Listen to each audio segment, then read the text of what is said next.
3월 26일 새벽기도의 말씀입니다. 오늘 우리에게 주시는 말씀은 누가복음 15장 11절에서 20절까지 말씀입니다. 또 이르시되 어떤 사람에게 두 아들이 있는데 그 둘째가 아버지에게 말하되 아버지여 재산 중에서 내게 돌아올 분깃을 내게 주소서 하는지라. 아버지가 그 살림을 각각 나눠 주었더니 그 후 며칠이 안 되어 둘째 아들이 재물을 다 모아가지고 먼 나라에 가 거기서 허랑방탕하여 그 재산을 낭비하더니 다 없앤 후 그 나라에 크게 흉년이 들어 그가 비로소 궁핍한지라. 가서 그 나라 백성 중 한 사람에게 붙여 사니 그가 그를 들로 보내어 돼지를 치게 하였는데 그가 돼지 먹는 쥐염 열매로 배를 채우고자 하되 주는 자가 없는지라. 이에 스스로 돌이켜 이르되 내 아버지에게는 양식이 풍족한 품꾼이 얼마나 많은가. 나는 여기서 주려 죽는구나. 내가 일어나 아버지께 가서 이르기를 아버지 내가 하늘과 아버지께 죄를 지었사오니 지금부터는 아버지의 아들이라 일컬음을 감당하지 못하겠나이다. 나를 품꾼의 하나로 보소서 하리라 하고 이에 일어나서 아버지께로 돌아가니라. 아직도 거리가 먼데 아버지가 그를 보고 측은히 여겨 달려가 목을 안고 입을 맞추니. 아멘. 오늘은 우리가 너무나도 잘 알고 있는 아버지께 유산을 달라고 하여서 집을 나간 둘째 아들에 대한 이야기, 우리가 탕자의 이야기라고 알고 있는 그 말씀을 나누기를 소망합니다. 우리가 이 말씀을 통해서 하나님께서 우리를 얼마나 사랑하시는지 알 수 있는데요. 우리가 잘 알고 있는 말씀이지만 오늘 다시 한번 살펴보므로 우리가 하나님께로 돌아가는 은혜가 있기를 간절히 소망합니다. 오늘 12절은 이렇게 시작합니다. 그 둘째가 아버지에게 말하되 아버지여 재산 중에서 내게 돌아올 분깃을 내게 주소서 하는지라. 아버지가 그 살림을 각각 나눠 주었더니 라고 합니다. 작은 아들이 아버지가 아직 돌아가시지 않았음에도 유산을 요구하고 있는 내용입니다. 우리가 여기서 한번 생각해 볼 것이 있는데요. 이 당시에 이 둘째 아들이 이 아버지와 살고 있는 동안에는 아무것도 받지 못했는가 있는데요. 아닙니다. 아버지를 통해서 많은 것을 누리고 있었고요. 삶 속에서 조금씩 아버지의 재산을 받고 있었습니다. 그런데 중요한 것은 이것이 그에게 있어서 만족이 되지 않았다라는 것이죠. 그렇기에 자신이 받을 몫을 다 달라고 하는 것입니다. 그리고 이 재산을 받아서 집을 떠나게 되죠. 우리가 알다시피 이 본문에서 아버지가 나타내는 것은 예수님입니다. 그 둘째 아들은 누구입니까? 바로 우리 자신들이죠. 충분히 받고 있었습니다. 이미 집안에서 충분히 누리고 있었어요. 그런데 불만족스러운 겁니다. 그리고 떠나야겠다는 결심이 든 것이죠. 그래서 유산을 달라고 하는 겁니다. 우리에게도요, 신앙생활을 하다 보면 우리가 가질 수 있는 생각이 있습니다. 집 밖에는 뭔가 더 만족스러운 것이 기다릴 것이다 라는 거예요. 그러니까 아버지의 품을 떠나면, 아버지의 집을 떠나면 더 좋은 것이 있지 않을까라고 하는 허상입니다. 우리가 신앙생활을 하면서요, 아버지의 품 안에 있는 것이 얼마나 감사한지 그것을 잊어버리고 떠날 때가 있습니다. 충분히 받고 있었고 충분히 은혜를 누리고 있었는데 만족하지 못할 때가 있어요. 그래서 조금 더를 추구하다가 떠나는 겁니다. 우리가 신앙생활을 하면서 뭔가 억압된 것이 있다고 생각할 수도 있고요. 뭔가 세상에서 누리고 있는 어떠한 사람들이 더 편해 보이고 즐거워 보일 수 있다라는 것이죠. 아버지의 품을 교회 공동체라고 볼 수 있는데요. 교회 공동체를 떠나서요. 신앙생활 하시는 분들 중에 굳건하게 신앙생활 하고 있는 분을 거의 보지 못했습니다. 아버지 품 안에 있는 것이 얼마나 감사한지 모르고 교회 공동체를 떠나서 나 혼자 신앙생활 하겠다고 할 때요, 온전히 신앙생활을 유지하는 것을요 거의 보지 못했습니다. 저희가 코로나 때 경험하지 않았습니까? 교회에 오지 못하니 우리의 신앙이 얼마나 많이 흔들렸습니까?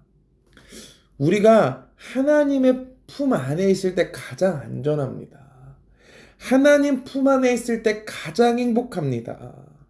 하나님 품을 떠나면, 무언가 세상으로 나아가면 좋은 것이 기다리고 있지 않을까라는 것들은 다 허상입니다. 아들이 어떻게 됩니까? 만족하지 못하고 떠났는데요, 어떻게 되었습니까? 14절입니다. 다 없앤 후 그 나라에 크게 흉년이 들어 그가 비로소 궁핍한지라 라고 말합니다. 주님을 떠나면 잘 됐으면 좋겠는데 흉년이 들고 궁핍하게 되었다라는 것이죠. 이것을 누가 했는가에 대해서 하나님이 하셨다라고 하시는 분들도 있습니다. 깨닫게 하시기 위해서 하나님께서 흉년을 허락하셨다라는 것이죠. 하나님께서 그렇게 하셨을 수도 있습니다. 너무 사랑하기에요. 그러나 하나님께서 이렇게 하지 않으셨다고 해도요, 하나님을 떠난 우리의 삶이요, 행복할 것 같지만 그렇지 않습니다. 우리가 만족할 것 같지만 그렇지 않아요. 예수님을 3번 부인하고 떠났던 베드로 어떻게 됐습니까? 결국에는 그가 가는 것은 옛날에 그 고기 잡는 그 모습으로 돌아가는 겁니다. 더 나아지는 건 없어요. 오늘 15절 16절에 보면요, 아버지를 떠났을 때 그의 비참함이 계속되어지는 것이 나타나는데요, 돼지들이 먹는 쥐염 열매라도 먹고 싶었다라고 말합니다. 이스라엘에게요 가장 부정적인 동물이 돼지입니다. 이것은 유대인들이 키우지도 않았습니다. 이방인들이 키웠어요. 그러니까 굉장히 돼지가 먹는 쥐염 열매라는 것은 천하디천한 완전히 비참한 상태 가운데 놓여졌다라고 하는 것입니다. 근데 그 쥐염 열매조차도 먹을 수 없었다라고 말합니다. 그는 그때서 어떻게 됩니까? 하나님을 찾기 시작했습니다. 어거스틴이 이런 말을 했습니다. 사람이 조금 배가 고프면 쥐염 열매를 찾지만 진짜 배가 고프면 아버지를 찾는다. 흉년을 아버지가 주셨을 수도 있다라고 이야기했는데요, 왜 흉년을 주십니까? 진짜 배가 고파야 아버지를 다시 찾기 때문입니다. 아버지께로 돌아와야 진짜 행복이 다시 시작되기 때문입니다. 하나님밖에 없으십니까? 그게 가장 큰 축복입니다. 오늘 17절인데요. 이렇게 고백해요. 이에 스스로 돌이켜 이르되 내 아버지에게는 양식이 풍족한 품꾼이 얼마나 많은가. 나는 여기서 줄여 죽는구나.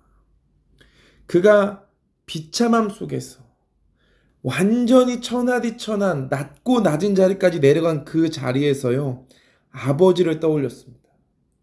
그곳은 너무 풍요로웠었는데, 그곳은 너무나도 좋았었는데 지금 자신이 얼마나 비참한지를 보게 되는 것입니다. 근데 여기서 한번 중요한 포인트가 있어요. 떠올릴 것이 있었다라는 것입니다. 이 둘째 아들이 아버지의 집에 좋은 것이 있음을 떠올릴 수 있었다라는 것이죠. 우리에게도요, 지금 있는 이 자리에서 은혜를 경험하는 것, 성령 충만을 경험하는 것이 굉장히 중요합니다. 우리의 신앙이요, 다른 곳으로 향할 수 있거든요. 죄악 가운데 빠질 수 있고요, 우린 넘어질 수 있어요. 그것이 연약한 우리의 모습이에요. 근데 그때 우리가 계속해서 넘어짐의 자리 가운데 있지 않을 수 있는 방법은 떠올릴 것이 있는 겁니다. 성령 충만의 경험, 내가 그곳에서 충만한 은혜를 경험했던 그 경험, 그것이 있어야 떠올리고 돌아갈 수 있는 겁니다. 그러니까 우리는 지금 있는 자리에서요, 허상을 꿈꾸는 것이 아니라 더 큰 은혜를 사모하고 나아가야 되는 겁니다. 오늘 이 둘째 아들은 풍요로움을 경험했었어요. 그러니 돌아가는 겁니다. 요한일서 3장 9절에요. 이런 말씀이 있어요.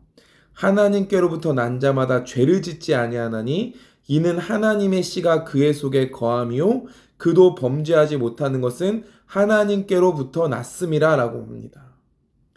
하나님께로부터 난 자는 죄를 짓지 않는다고 합니다. 이 말씀 우리가 어떻게 받아들여야 합니까? 우리는 날마다 죄를 짓지 않습니까? 어제도 오늘도 우리는 죄를 집니다. 그런데 오늘 이 말씀은 무슨 말씀을 하는 거냐면요. 크리스찬은 죄를 짓고 나서 원래 자리로 빨리 돌아간다라는 말을 하는 거예요. 제자리로 돌아갈 수 있는 힘이 크리스천들에겐 있다라는 거예요. 하나님의 자녀이기에요. 하나님의 구원을 받아서 하나님의 씨가 그 안에 거하는 자는요. 하나님을 절대로 떠날 수 없다라는 겁니다. 주님을 떠났다 해도요. 다시 돌아올 수밖에 없다라는 거예요. 그러니까 우리는 떠날 수 없는 존재임을 인정하고요. 잘못된 자리로 나아가는 것이 아니라 그 우리를 계속해서 포기하지 않으시는 그 사랑 안에 거하여서 날마다 주님 주시는 은혜를 누리고 성령 충만을 누리며 살아가야 한다라는 것입니다. 하나님을 경험하십시오. 있는 자리에서 하나님의 선하심을 맛보아 누리십시오. 그래야 돌아갑니다. 오늘 20절입니다. 이에 일어나서 아버지께로 돌아가니라. 아직도 거리가 먼데 아버지가 그를 보고 측은히 여겨 달려가 목을 안고 입을 맞추니. 아버지가 그를 보고 측은히 여겨서 달려가서 입을 맞췄다라고 말합니다. 아직도 거리가 먼데 아버지께서 그를 보았다라고 합니다. 우리가 이 장면을 너무나도 잘 알고 있지요. 아버지께서 돌아오기만을 기다리고 있었던 겁니다. 거리가 먼데도 그 아들을 알아차릴 수 있는 능력이 있었고 보이자마자 뛰어가는 겁니다. 우리 하나님이요 그러십니다. 우리 하나님은요 우리가 돌아오기를 간절히 바라고 계십니다. 우리는 돌아가야 합니다. 우리가 죄를요 하마르티아라고 하는데 관역을 벗어나다라고 합니다. 우리가 지금 어떻습니까? 하나님의 뜻을 떠나 있지는 않습니까? 우리가 돌아오기를 바라신 하나님 마음을 알고 돌아와서 은혜를 누리는 삶으로 나아가야 할 것입니다. 아버지의 그 사랑을 경험하십시오. 나에게 주시는 그 사랑을 기억하십시오. 우리가 잠깐 더 살펴보기 원하는데요. 큰아들입니다. 큰아들은 어떻게 했습니까? 둘째 아들이 돌아오자 아버지께서 잔치를 베풀었습니다. 근데 그때 첫째 아들의 반응이 29절입니다. 아버지께 대답하여 이르되 내가 여러 해 아버지를 섬겨 명을 어김이 없거늘 내게는 염소 새끼라도 주어 나와 내 벗으로 즐기게 하신 일이 없더니. 지금 큰 아들은요 아버지의 품 안에는 있습니다. 교회 안에는 있어요. 그런데 뭐라고 합니까? 내가 아버지의 명령을 한 번도 어긴 적이 없는데 염소 새끼 하나 받은 적이 없다라고 말합니다. 이것은 공로주의라고 하는데요. 나 교회에서 이렇게 헌신했는데 내가 하나님 위해서 이렇게 살았는데 왜 나에게 아무것도 주시지 않는가? 사람들은 도대체 나를 왜 인정해 주지 않는가? 아버지에게 드렸던 것을 통해서 무언가를 받기를 바라는 겁니다. 물론 우리가 구할 수 있습니다. 그런데 우리가 이 주어질 것에 집중하다 보니 우리가 정말로 아버지 품 안에 있는 기쁨을 놓칠 수 있다는 것입니다. 31절입니다. 아버지가 이르되 예 너는 항상 나와 함께 있으니 내 것이다 내 것이로되. 내 것이다 너의 것인데 이미 너는 나와 함께 있었는데 왜 그 기쁨을 누리지 못하느냐라고 말하십니다. 이 동행의 기쁨입니다. 아버지 안에만 있으면 무엇입니까? 아버지 안에 있는 감사가 내 안에 흐르는 겁니다. 아버지 안에 있는 은혜가 기쁨이 내 것이 되는 겁니다. 아버지와 여전히 같이 있는데 이 첫째 아들은 기쁨을 누리지 못하고 있었다라는 것이죠. 우리가 아버지를 떠나면 둘 중에 하나입니다. 큰아들 아니면 작은아들인데요. 완전히 떠났거나 아니면 품 안에 있지만 기쁨을 잃어버렸을 수 있습니다. 우리가 기억할 것은 무엇입니까? 하나님의 사랑이 우리에게 여전히 있기에 주님께로만 돌아가면 우리는 회복할 수 있다는 것입니다. 우리가 오늘 돌아갈 수 있기를 소망합니다. 하나님의 은혜를 기억하고 돌아가십시오. 기쁨을 잃어버리셨습니까? 하나님 안에는 기쁨이 가득합니다. 그 기쁨을 주시는 하나님을 다시 바라보십시오. 그리고 참 기쁨으로 주님과 동행하는 삶을 살아가시는 우리 태국한인교회 모든 성도님들 되어지시기를 간절히 소망합니다. 기도하겠습니다. 하나님 사랑합니다. 하나님 감사합니다. 우리가 하나님 안에 있기를 원합니다. 하나님과 동행하기 원하고요. 하나님께서 주시는 기쁨과 감사와 성령 충만 안에서 날마다 행복한 신앙생활을 하기를 소망합니다. 하나님과 함께함이 기쁨입니다. 하나님, 우리가 이것을 알고 오늘 하루도 주님과 동행하는 삶을 살게 하시고 우리가 바라고 소망하는 모든 기도의 제목들 하나님께 아뢰 때 또 응답받는 놀라운 은혜를 경험하는 오늘 하루 되게 하여 주시옵소서. 함께 하심을 믿사오며 감사드리며 예수님의 이름으로 기도합니다. 아멘.